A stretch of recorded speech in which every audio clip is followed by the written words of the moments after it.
Afternoon. Welcome to this evening's meeting of the Cabinet. Before I go on the formal agenda, I just want to make a mention of the fact that we are now flying the flag of Ukraine outside the Civic Centre in solidarity with the people of Ukraine. I have heard it said in some quarters, why would the council do that? Why would they choose to do that when there are other conflicts around the world? And it's true.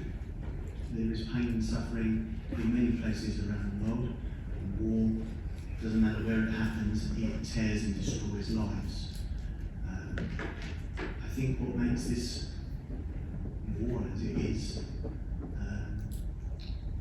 more sharp and fresh in the mind is that it's on the borders of Europe, and it is being waged by a so-called superpower. And it is an assault on free peoples of this world, democracy at large, and that's why this council chooses to stand with the people of Ukraine. There will be more that this council will do over the coming weeks and months, I'm sure, with what is a very excellent voluntary and charity community that we have here in Harlow. The good people of Harlow and the rest of the people of the United Kingdom are doing their bit to try and support people in Ukraine at the moment, and we will do our bit. We do that in partnership with our colleagues in the Labour Party. I'm thankful to Councillor Vince and his councillors who have stood with us and shown that it doesn't matter which party we are from, we are all Democrats in this room. We believe in free, fair, open elections and the right for people to pursue their own sovereign destiny. So we stand united in that. And this cabinet meeting is nothing else. It's an exhibition of what that free speech and that right and freedoms that are hard fought and easy lost stand for. And so the opposition will be allowed to scrutinise those in power, but it's still going to take some time, I'm sure. And such is the way of things, and such should it always remain so. I just prefer it that it stays this way around, Councillor Vince. So with that in mind, let's move on. Apologies for absence. I'm not aware of any. I think it will be, that's good. Declarations of interest. Of course. And he has a text message. Thank you. Declarations of interest. Where are they? Minutes from pages 3 to 16, are they approved as an accurate record of the last meeting?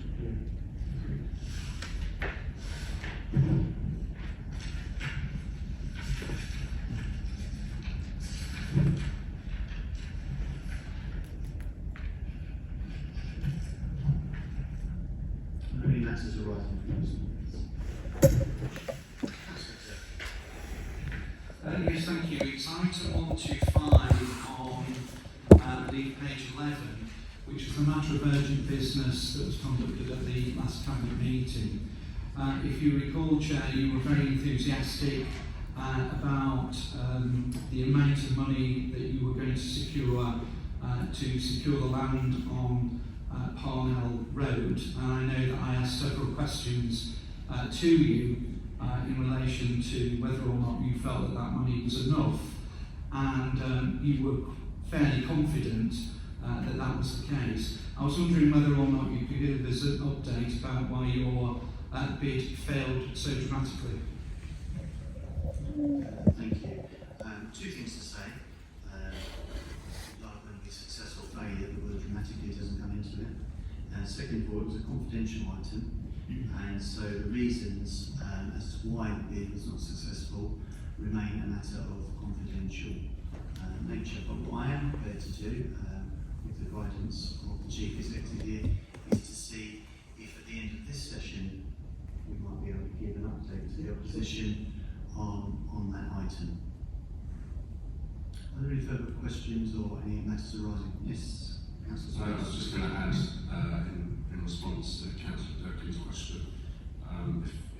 aware of something I'm not sure he can say it was dramatically unsuccessful, and the bid that would have been successful is a figure that's not been disclosed. And of course it would be disingenuous for him to suggest otherwise. I'm sure we'll come on to that in the meeting. Any other matters arising from the minutes? There are none. Okay, I'll move on to written questions from the public, to which we have one from Mr. Foreman to Councillor Dennis. Mr. Foreman, would you like to read out your question? Yes, please.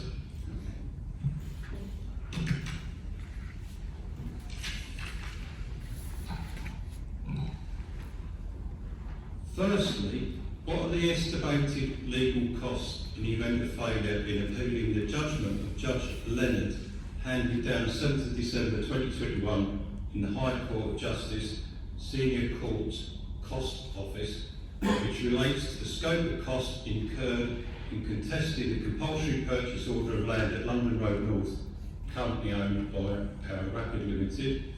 Secondly, what is the likelihood of success in this appeal of cost, as indicated by Harlow Council's legal advisors in terms of percentage? Thirdly, is the London Road North Science Park still a, quote, viable scheme on the land currently owned by the council, end quote, as stated in the report approved by Cabinet on 22nd June 2017, reference paragraph 5 on page 130 of the reports pack, without the 10 acres of land currently owned by Power Rapid? Thank you. Thanks for thoughts. Thank you for your question, Mr. Foreman.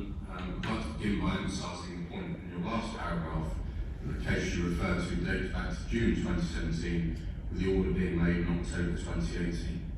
In terms of your specific questions, first, the determination of costs is still subject to a legal process and possible future court hearings, so unfortunately it's not possible to provide figures at this stage, as these could only be speculation.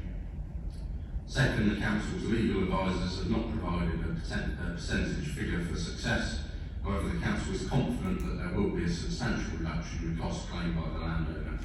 Third, the development is still very much a viable scheme. This is evidenced by the fact the Council has completed 3 developments on the site and is at present finalising terms on the new 50,000 square feet building to commence construction later this year. Additionally, at the CPO inquiry, Power Rapid confirmed for the first time that they were now prepared to commence development in line with the Council's local development order. Discussions on this have progressed well. We are now expecting that Power Rapid will bring forward complementary development from the site. It reassures Mr. Foreman both of the legal certainty is seeking from our commitment to deliver fantastic innovation park that makes the most of our enterprise status. Mr. Foreman, do you have a supplementary question? No, the answer is satisfactory, thank you. So, moving to questions from councillors.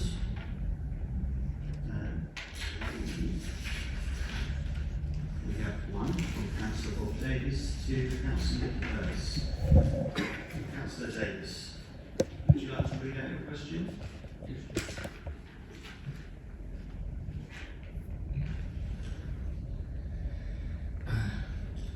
How many fines or warnings have been issued by NES from the start of the year until the 1st of March for fly tipping, dog fouling and discarded cigarettes? Councillor Burris. Thank you for the question, Councillor Davis. Following fines have been issued by NES from the start of the year to the 1st of March. Fly tipping is 42, dog fouling is 6, and disregarded cigarettes is 1,177. Councillor Davis, do you have a supplementary question? Yes, Chair, I learned from last time I don't want to make big statements, but I just want to lead up a little bit. Thank you for your answer, Councillor Kurtz. It's very helpful to get those figures that should notice. There is a major problem with dog fouling, but for money for NES is cigarettes. I know I will prefer to step in. Would you consider taking the service in-house rather than letting someone earn money out of this and the residents not getting a proper service.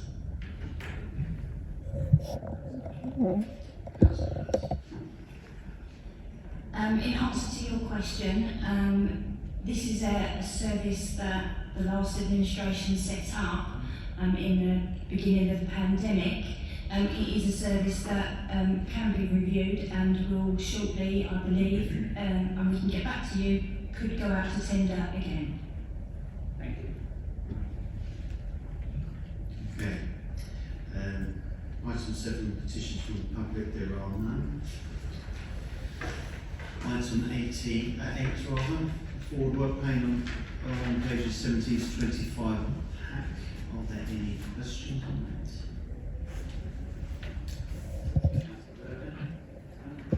Thank you very much. First of all, Chair, I'm just a little bit worried that the forward plan for the 24th of March is very heavy and that there are a lot of strategic items that need to be discussed by the Cabinet and agreed. And I do want to express my concern that that might stifle debate and discussion over a number of these two key particular points. I've got two areas within the forward plan that I would just like updates, if I may. The first one is 1013/556 page 19, which is relating to a report coming to the 24th of March around council housing. And I was wondering whether or not you could take the opportunity to correct your Cabinet member who has gone on public record to say that no council houses have been built over the last 20 years, whereas actually the Cabinet member for housing was actually with me at the opening of a number of council houses in that period of time. And would he also remind us that when this report was published, the Cabinet member was actually standing in front of council houses that were being built at the time and were being built under the Labour administration. Would you agree with me that your Cabinet member is either arrogant by not adhering to the truth of what's been happening, or is he ignorant because he does not know his portfolio? Thank you. So your question was, do I correct my Cabinet member? No, I won't. Do I think he's arrogant and ignorant? No, I think he's a very clever chap. Have you any more questions? My second question, if it may, is, and I'm not sure, I suppose I should now declare a pecuniary interest as a non-executive for HTS, because it's linked to the report that is coming on the forward plan, which is 1013/485 page 21, which is linked to HTS. This is the only reference I can find that is about HTS, and we don't seem to have got any update in relation to the business plan. So I would welcome assurance what is actually happening with HTS business plan for the Cabinet and the wider community. Thank you.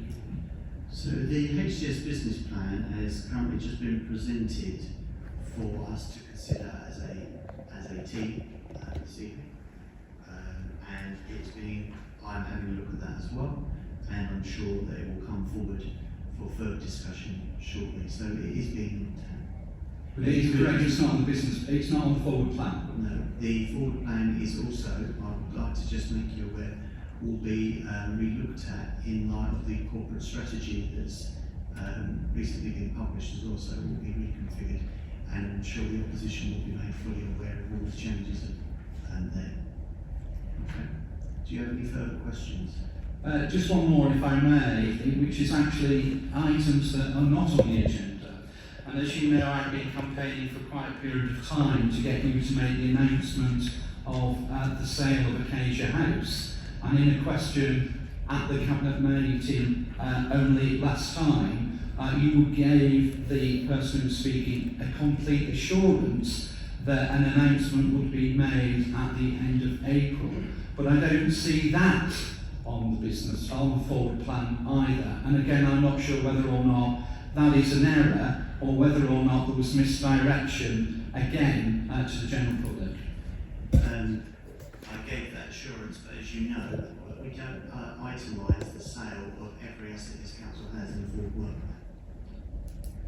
With respect, Chair, something as significant as the first time that we've actually acquired land and property in the town centre, I think most people would view that as a significant decision that should be put on a forward plan. But I do respect that you're in charge, Amanda. Very good. Councillor Swords is just to speak. Yeah, I'll just come back on your question about Occasion House and perhaps use the words ignorant, arrogant, not knowing your brief. You put it in the capital programme, it was left in the capital programme, which is exactly why it's not on the forward plan. With respect, we're not here to have a debate with regeneration. We're here to answer questions, and you've got the answers, Councillor, to it. So do you have any further questions from yourself? Thank you, Councillor Vince. Yeah, thank you, Chair. I wasn't watching. You mentioned previously that you were looking to look at the forward plan and change it depending on your corporate strategies. Can you give us a timeline as to when you're going to be presenting, that we're going to have an opportunity to see the new reworked plan? If you come to an idea of when it's going to happen. I spoke with the Chief Executive a fortnight ago, and him and his team are looking at that, and I imagine we'll have something by next cabinet. But I can't imagine it being going much beyond that, because, as I say, we need to push on our new corporate strategy. Any further questions on the forward work plan? Sorry.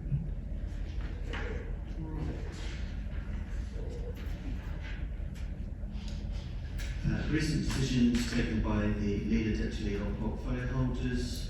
On page 26, there is one. Let me turn to that. That's by the portfolio holder for housing.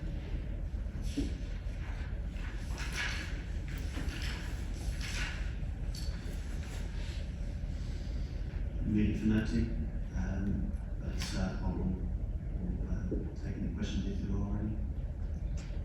That's right. Yeah, the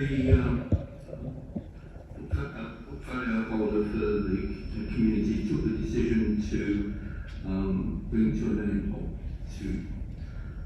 bring to an end, it's the wrong phrase, but to pause the COVID recovery group. I'm sorry, Councillor, as I think you're on the wrong item. We're talking about recent decisions taken by portfolio holders. There's only been one, and it's by Councillor Simon Carter, who's the portfolio for housing. I'm on the right item, which says that particular decision hasn't been given as a decision, so not recorded as a decision. Yeah, not every single decision that is ever taken in this place is recorded here. It's one of. Well, given the serious nature of the decision with regard to the COVID recovery plan, I'm asking that perhaps the portfolio holder could give us some reasoning behind why that decision was taken, because that decision was announced at the very end of the meeting. Suddenly out of the blue, there'd been no prior discussion with any of us. I think we get the question, Councillor, and I'll allow Councillor Charles to respond.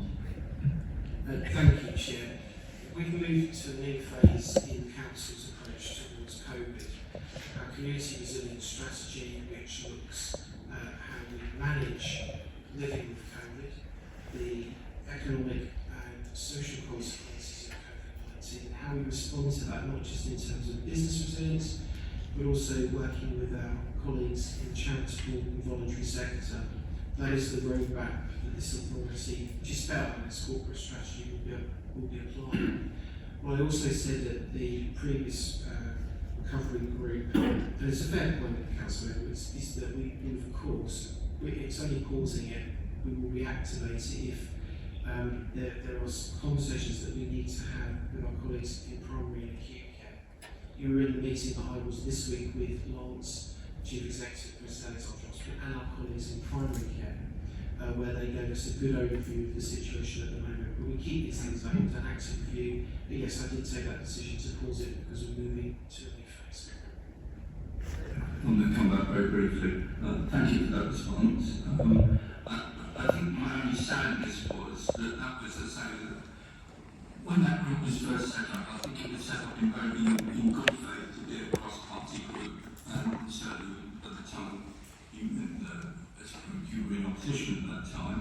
And certainly I think when we were in the administration, we sought to work with the opposition very much in terms of and I do appreciate that the situation has moved on and the situation has changed. Councillor Edwards. May I press you for a question, please? Right. My question is, can we ensure that we just have ongoing discussions, informative messages, informal ongoing discussions, so that we won't say that that's kept to the front of our minds? You may. Right. Item 2, communications from committee work groups, parties, panels. There are none. So we move on to item 11, pages 27 to 50 of the pack, the Joint Finance and Performance Report, Quarter 3, 2025 to 2022. Councillor Leopard, are you proposing that? And do I see a seconder? Councillor Carter. Councillor Leopard. Thank you, Chair. This is a decision for noting. The headline, as we've been expecting sometime, the period Q3 for October to December 21-22 is that we're expecting an overspend of 952,000, representing 1.59 of the general fund budget. The main issue to discuss around this is that this is likely to be reduced. It's the final position, which is reported in July, but I'll come on to that in a moment. This will certainly raise some calls on the budget resilience reserve, which at the current present stands at around 1.3 million. As part of the MT, we've also noted that 43 of the 47 quarterly key performance indicators, the KPIs, have been achieved, 91% success rate. These, however, are based on the previous KPIs that have been established in the past. And we did mention in the MTFS and as part of the 2022-23 budget that we would be reviewing the council's KPIs and also benchmarking against other comparable authorities. I will get on to that during the course of this quarter, Q1 rather. The main causes for the overspend relate primarily to three items: modus, nexus, and car parks. All of these are very closely linked to the COVID pandemic. In the case of modus, we've had a shortfall, let's say, of 908,000. That was comprised of non-recurring business rates of 345,000, fitting out costs and valuation fees of 86,000, and foregone rental income of 477,000. Obviously, the business rates and the foregone rental income are inextricably linked. There is some good news on this. Today, Units 1A to 1C had their lease signed. Unit 2 has a tenant in it, and Unit 3A, the tenant is looking to complete the lease by the 3rd of April.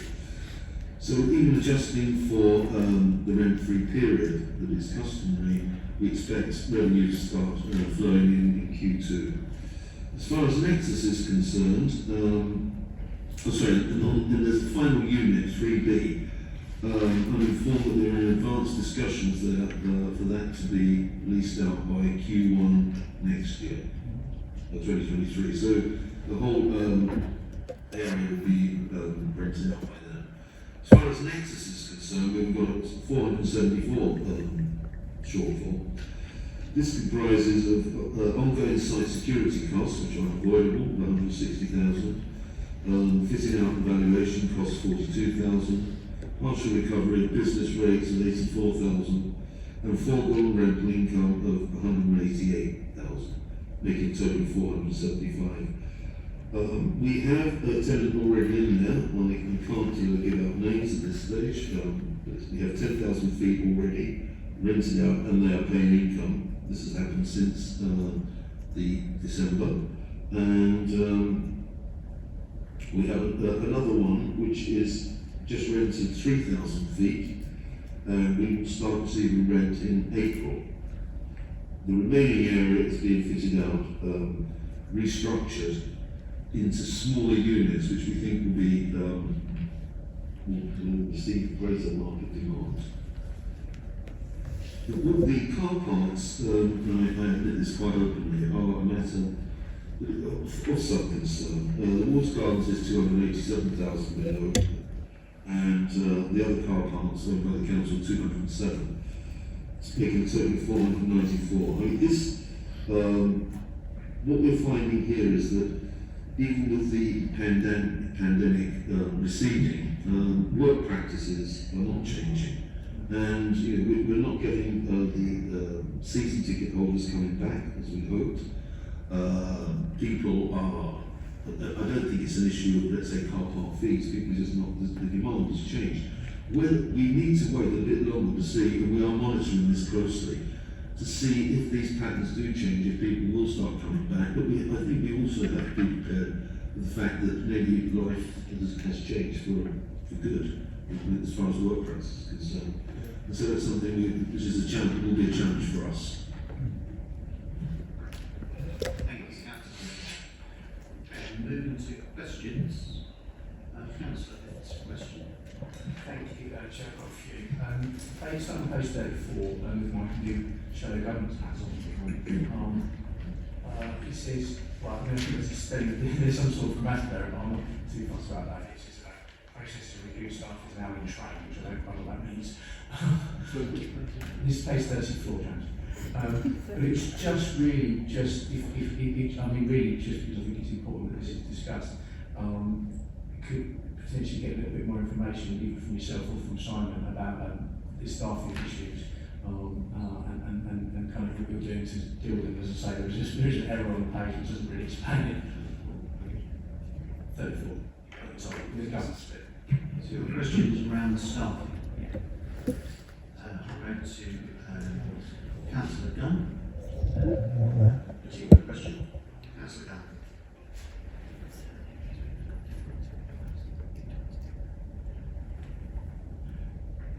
Well, thank you for the question, Councillor Vince. There are different areas around governance that have got different challenges and solutions in trade, which I don't think is an error.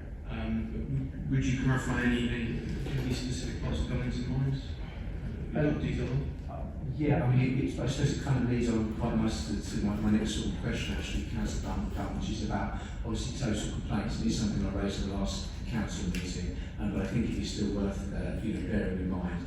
My understanding from the last cabinet meeting that actually part of the reason there were part of the reason I was given for more an increase in total customer complaints was to do with council target times. A lot of that was to do with staffing. So I just wondered if that was still the case. I'm just hoping you could give this meeting some reassurances that obviously the issues with staffing are being tackled, and that obviously we are going to see a decrease in complaints, because it is obviously it's a trend downwards.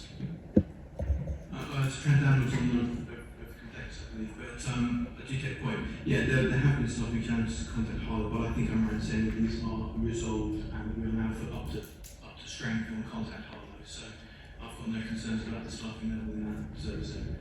Yeah, just come back on that sort of main share, so food share, because also on page 48 it also talks about certainly average waiting times, as well as saying are up. So although there may be less complaints, obviously we know that the wait times are up, which obviously is a direct response, from what I understand, is pretty obvious, I imagine it's a direct result of lack of staffing levels. So I just wondered if you could just clarify kind of where we are with staffing levels and kind of what has been done to ensure that actually those staffing levels are back to where they should be, and that actually we will see that come down. Because obviously, for all of us that have to get in touch with the council staff, waiting times are usually important, particularly as we know we've had some pretty big emergencies in recent weeks that people have had to get in touch with us very quickly.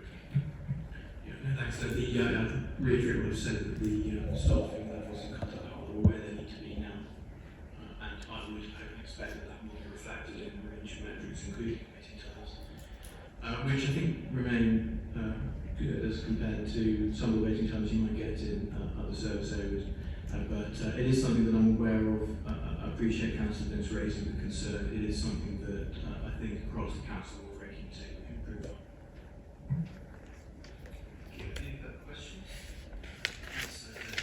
Thank you, Chairman. Can I welcome the report from James, especially the comments about those next steps, because I know when you were my shadow, we had a lot of challenges about the design building and the commitment to that. So actually I think the future is very bright, and the legacy that we have left is a very positive one from our administration. The issue I wanted to pick up was actually about car parks, because there is great concern about whether or not this will force up the prices, and I'm pleased that I believe James had given a clear indication that there would be no increase. I was just wondering, and again, I think Councillor Dunn mentioned it a few meetings ago about electrical charging points, and actually that is going to, I think, reduce our income in the short term for car parking, and I just wanted to get that confirmed. But also, the question I want is that I am aware that we are designing and developing new parking areas in and around the town. There's a development taking place in Potter Street. Are these going to be free car parking spaces, or are these going to be ticketed car parking spaces? Because that would help your income. Thank you, Councillor Turpin. Before I hand over to the portfolio holder, I have asked for the situation to be closely monitored. It is an important aspect of the council finances. In terms of policy around car parking charges, we've made a commitment not to raise any car parking charges, which I believe Councillor acknowledges has given. Without knowing the specific schemes that we're talking about, broadly I would expect council car parks to fall into line with the policy across the town, which is that the first 3 hours of parking is free, as was, as you remember, a result of the very successful campaign over the insured budget to have that decision overturned and to make sure that that first 3 hours of car parking remained. And I'm very grateful that that campaign was a major success, but it's been a major boost to many local businesses where people want to just drop in for an hour to get the dry cleaning done, pick up a newspaper, or have some breakfast. So I see no reason why I would go against that very successful campaign over against your budget. But I hand over to the portfolio holder to give you maybe a more detailed appraisal. And if we can't give you an appraisal of these schemes at the moment, I'm sure we can get that information to you. Sorry, Chair, if it helps, all I'm simply saying is that we are designing more parking spaces in certain areas.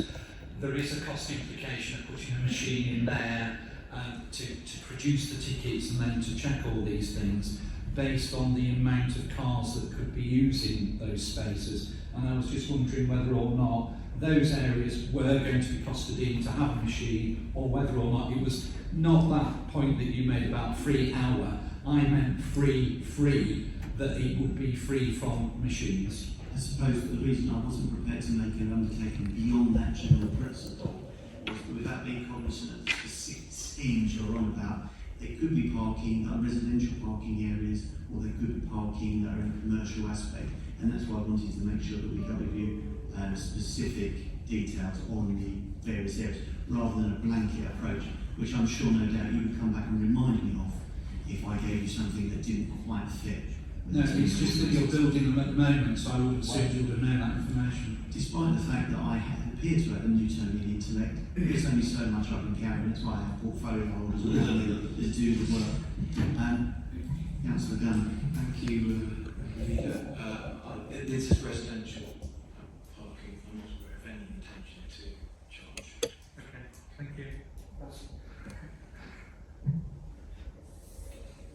Any further questions on the performance report? Councillor Edwards. Just a question to Councillor Harlow. And on page 29 it talks about significant risks, etc., worldwide economic conditions. And what is becoming, it seems to me, increasingly clear over this last couple of weeks really, is that inflation is going to remain high and go higher. And that could have quite a significant, relatively quickly, have quite a significant effect on the council's financing. And my question to you is, what will be the mechanism in terms of reviewing the financing and the impact, and how will that be addressed? Because there were certain assumptions that were made in terms of level of inflation is assumed to be much lower than is currently predicted to be the case. Councillor. No, thank you for that question. Yes, I do take your point. Inflation is going much higher, and recent events are doing nothing to alleviate that. However, it is affecting certain areas more than others. I can't give you a specific answer on this. What I can tell you though is I've been speaking with the finance officer, and we're monitoring this on a weekly basis. Yeah. I can't say more than that at the moment. Any further questions on the performance report? Comments? Okay, there being none, I'd just like to sum up by thanking the officers for the work they're doing in putting together these reports, and all the various service teams that work beneath them to do what the council does in what has been a very challenging year. So I thank all of those. I'd like to move now to the vote that we take recommendation A. I see all those in favour. I do agree. Thank you very much indeed. All right, let's move on.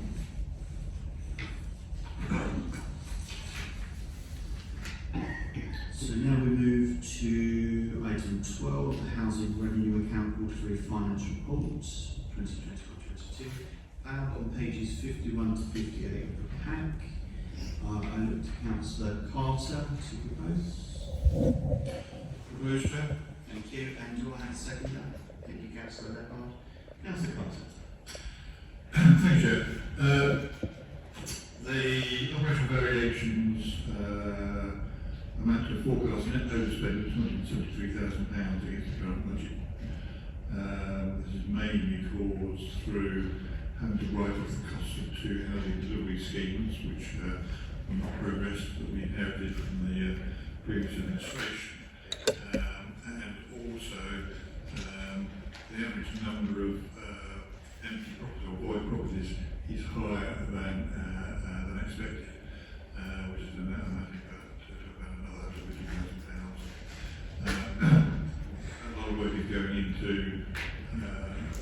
improve the turnover of voids, and we expect the position to improve. The report goes on to say that the number of cases in arrears has increased by 41%, and that's something that normally occurs in Q3 with something called Christmas. People tend to spend on Christmas rather than their rent, but the very good about cash every Q4, so we're not too concerned about that. But we are more concerned about the number of cases of large amounts. Those over £1,000 have increased by 20%,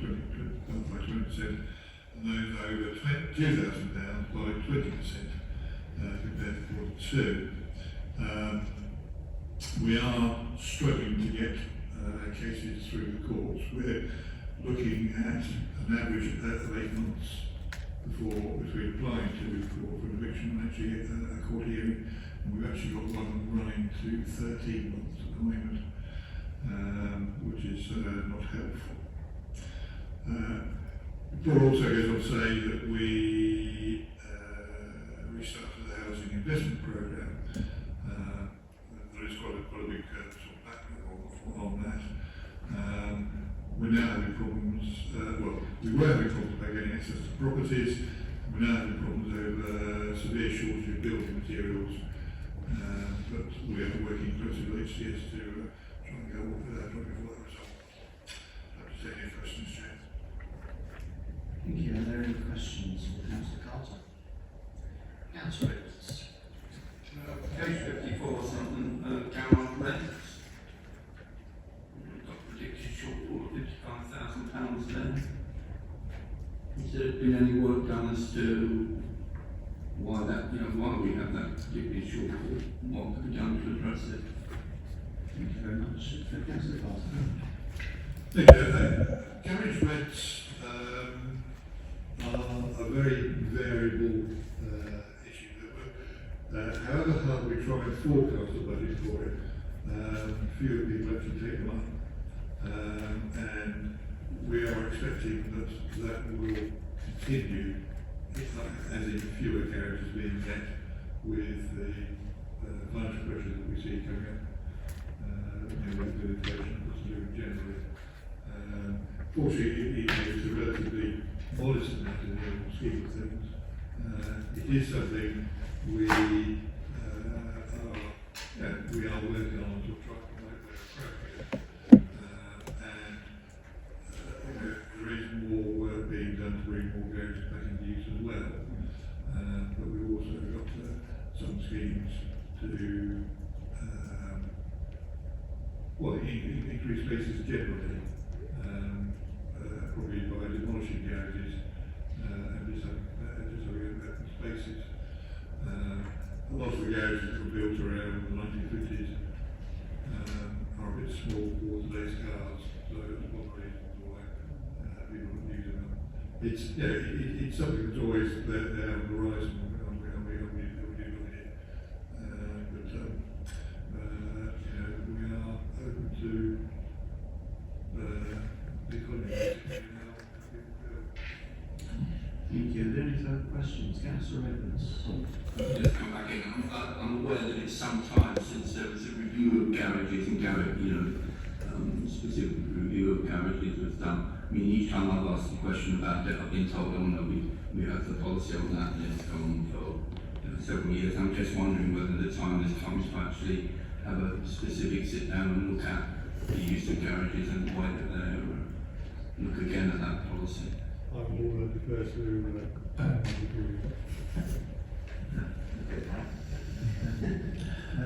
Thanks, Councillor Edwards.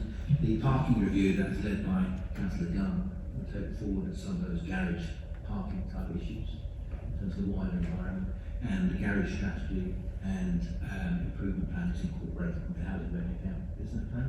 It was approved by the Cabinet in January 2022, and that again will be incorporated into the review of business plan, HO business plan in January 2023. And the parking review led by Councillor Gunn will pick up some of those wider parking issues in the town. I look forward to the discussion on that. Thank you. Councillor Watson and Councillor Lefard, just to speak. Councillor Watson. Thank you. You mentioned that in quarter 3 you had an expectation that rent arrears normally rise, and that you were hopeful that that would improve in quarter 4. I just wondered, with rent increasing by such a high level and the cost of living pending, what gave you so much confidence that people would be able to pay those high rents? That you have confidence that they were going to reduce arrears? If I may, the trouble with these reports is there's always a lag, and these are built on financial forecasts that were set out last year. And I'll allow Councillor Carter to elaborate further. Thank you, Chair. Yes, we are still in last year's rent levels. Rents have not increased yet. They won't do until first week in April. As I mentioned, the fall in rental income, it's a notable fall, but not significant. But it happened, certainly happened in about the last 2 decades that I've been monitoring it, and we are confident that they will come back at the current levels by the end of March. 22-23 is a totally different ball game, and we are very concerned about moving forward on that and what the level on arrears will be. I have to say, the staff have been very supportive of tenants over the last 2 years through the COVID and various pressures on income seen then, and I've no reason to believe that support will not continue into 22-23. Councillor Watson, do you have a supplementary, or can I move to Councillor Lefard? Take that silence as Councillor Lefard. Yeah, sorry. Thank you, Chair. I noticed in the report that there's 150 approximately properties vacant. Normally, I learned today that the sort of average vacancy is about 40 properties. Obviously, this has happened during the pandemic because repairs haven't been able to be carried out, etc. However, given the size of our waiting list, I would have thought this would be a priority area to tackle. Can you give us any assurance when you expect the vacancy level to return back to what is the normal one? Thank you. Thank you. I don't recall any time in the last 2 decades or longer that the number of voids has fallen quickly. I think we were bumping on to about 56 several years ago. That has crept up. The current level is 149. Yes, it is high. It is a situation we are monitoring very closely, and we are working very closely with HDS. They've now brought in an extra team to help out on that, and we're hoping to see the figure down by, well, obviously it's monitored weekly, but certainly by the end of next month. Thank you for that, and I defer to you on averages. Thank you. Councillor, was you putting your hand up to ask a question? Are there any further questions? Here, comments? Okay, then what we'll do is we will move to the vote on the recommendation as set out on page 59. Oh, sorry, not 59. I've lost my pages now. Page 51 of the pack. We'll take recommendations A and B together. All those in favour? That's carried. Thank you very much. Okay. Now we move to item 13 on the agenda, Capital Programme Quarterly Financial Report 21-22, pages 59 to 65 of the pack. And I refer to Councillor Leonard. Do you propose that? Thank you very much, Councillor Leonard. I do apologise, Chair, but I understood that my colleague was going to present this one. Yes. Anyone wants to present? Can I do it?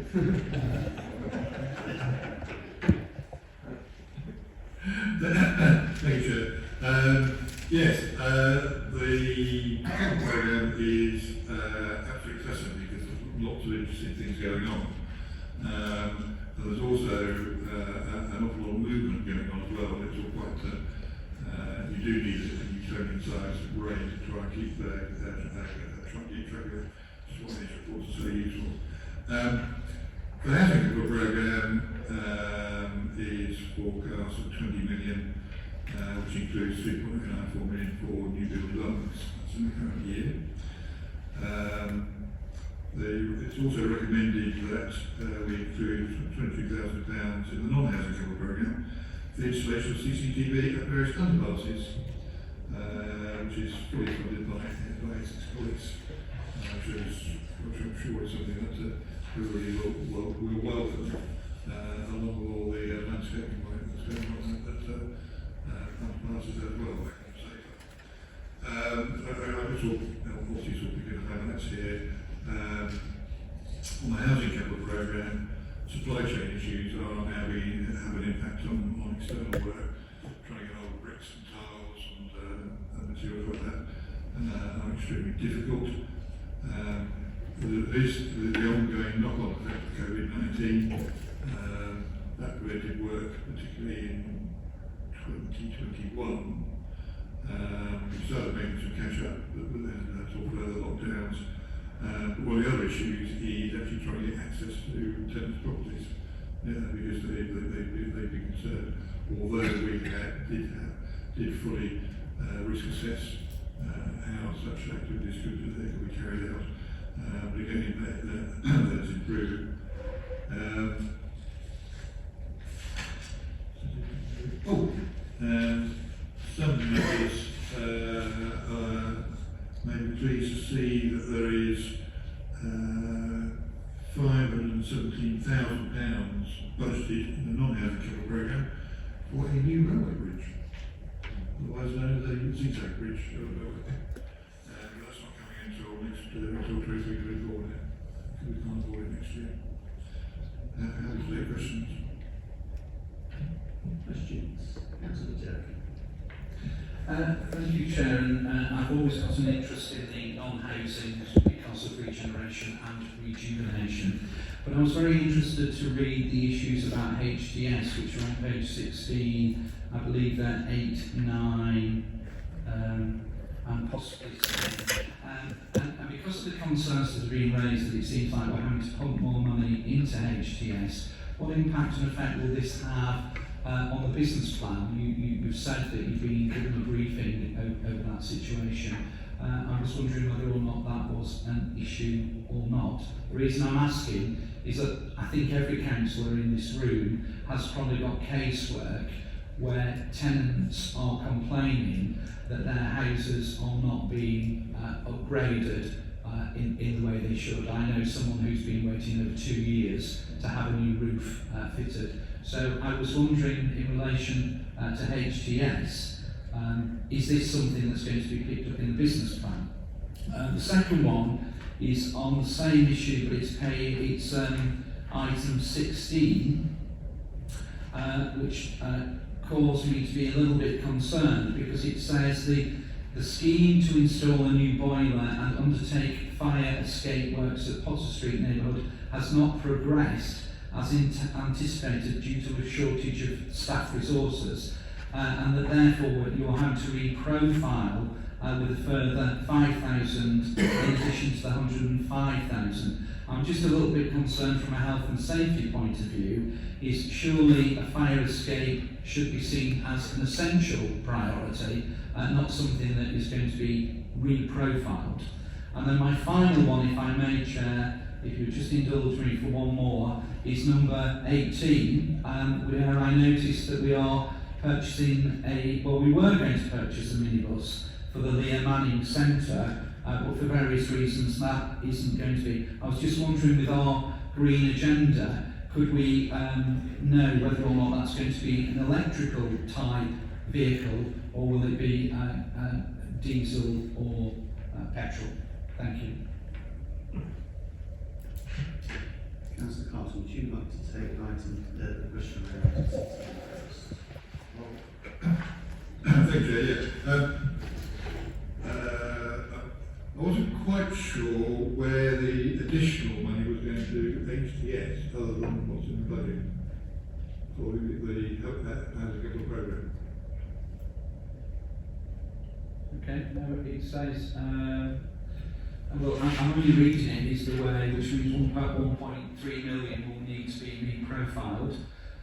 It's also saying the effect of COVID-19 pandemic is the 1.3, re-profiling with 1.2 million of HTS compliance is necessary due to ongoing issues with delays. So is that new money, or is that existing money that hasn't been used or spent?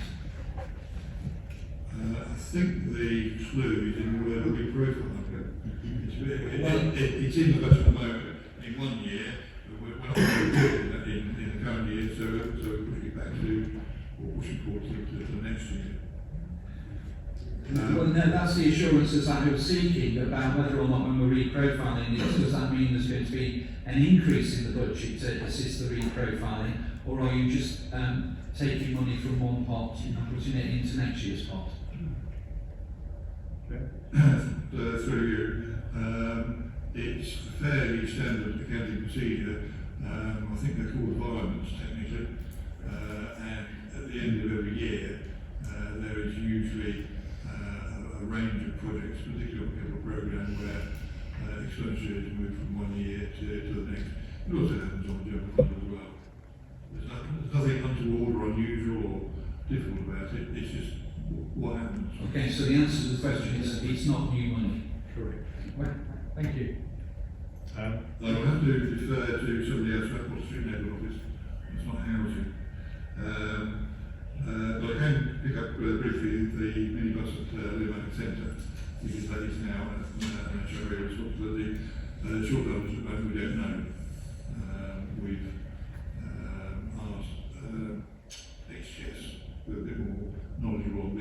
cheaper to go forwards. Sorry, can I just come back on that? Surely wouldn't it be reasonable and sensible that if we've already made a very clear declaration that we want to be a green council, that actually if we are buying any new fleets of vehicles, then the number one place we should be going to is the most environmentally friendly and sustainable. I don't think it's an if a but, it should be. Well, I don't have a precise answer to the question on whether the minibus will be replaced. I was at the Near Manning Centre earlier today to see some solar panels that have just been installed there, so I perhaps could have asked the question if I'd known. The commitment that the administration has made around net zero is buying no new carbon emitting vehicles after 2023. So as long as they get it done after that, they'll have to be electric. I'd certainly welcome electric vehicles as soon as possible, if we would. Councillor Chubb. Yeah, thanks. Just on electric vehicles, I think and you've been in these discussions as well, Councillor Durkin, before. One of the things HS has looked at is replacing its fleet with electric cars, but it's always been waiting for the right batteries. I know we've had discussions between our groups about the merits of different battery power for larger vehicles, and that is something that HS is actively looking at. So across the board in the council there is this consideration around a more greener fleet, but we need to wait till they're viable from a commercial proposition. Sorry, my final question, which I want to answer, is in relation to 16, which is the issue that we are undertaking fire escape work, and therefore are we, under health and safety, is that facility closed to ensure that there is no risk to anybody? I literally pushed the button on the microphone before you interrupted, Councillor Durkin. If it wasn't you, I would have been. I've been doing it a while. Councillor Scots. Yeah, on that scheme, from memory, and I will write to him the full details, but there won't, the council wouldn't do anything that would cause a health and safety issue. So any reprofiling wouldn't exacerbate that problem. I'll write to him the full details. Any further questions? Thank you. I'll just ask some questions about the CCTV. So the word various is not overly clear, if I'm honest. What percentage of the underpasses will actually benefit from CCTV, if they do benefit? And what consideration has been given to upkeep and maintenance of CCTV? Because I don't hold a lot of confidence that CCTV actually prevents crime, it just helps in solving crime at times. But broken CCTV is really not very helpful. So just keep understanding that. Thank you for that, Councillor. So Councillor Charles is going to answer your question. I think you would agree broken CCTV is useless. Thanks, Chair. Coming before next Cabinet is a report on the CCTV. I'm pleased to say that we've been working closely with Essex Police to look at those underpasses in the town where we believe, so we're taking the advice of the police around where there is potential for crime hotspots and underpasses that are located there. What may transpire is that we may, on top of the 8 underpasses, we may be able to do some more, but I don't want to preempt that report that is coming to Cabinet later this month. But you will have there will be a report coming to Cabinet that sets this out.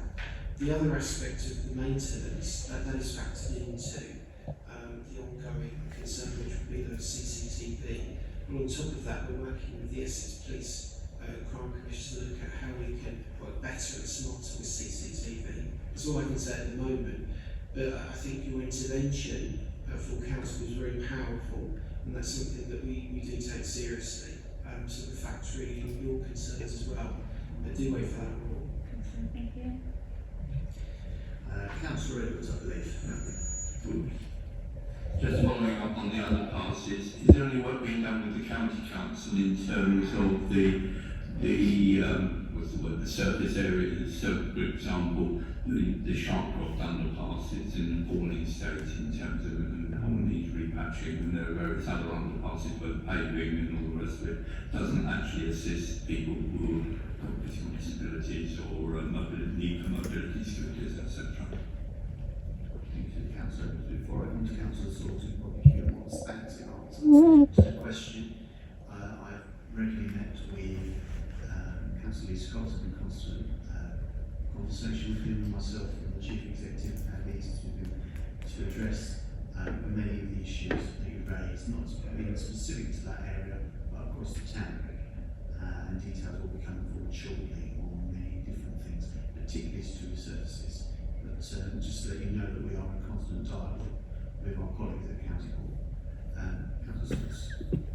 Councillors will remember in the HRA business plan that came to the January Cabinet, it spoke about a state legal working group that would be set up to tackle some of the longer term issues, regardless of which level of authority is responsible for them in the town, and underpasses in the round is one. I remember Charlie talking about cycle tracks as another one, and these things will be addressed accordingly by that group. Any further questions on the report in front of us? No? Okay, comments? There being none. Okay, we move to the recommendations as set out on page 59. Take recommendations A, B, C and D all in one go. Can I see those in favour? Thank you very much. Okay, that's carried. So we move on now to item 14 of panels and working groups. I propose we take A and B together and just note them. Okay. Matters of urgent business. As was mentioned at the beginning, I've had none, by the way, under that item, but as was mentioned at the beginning, in relation to Harlow road site, I'm therefore going to move into that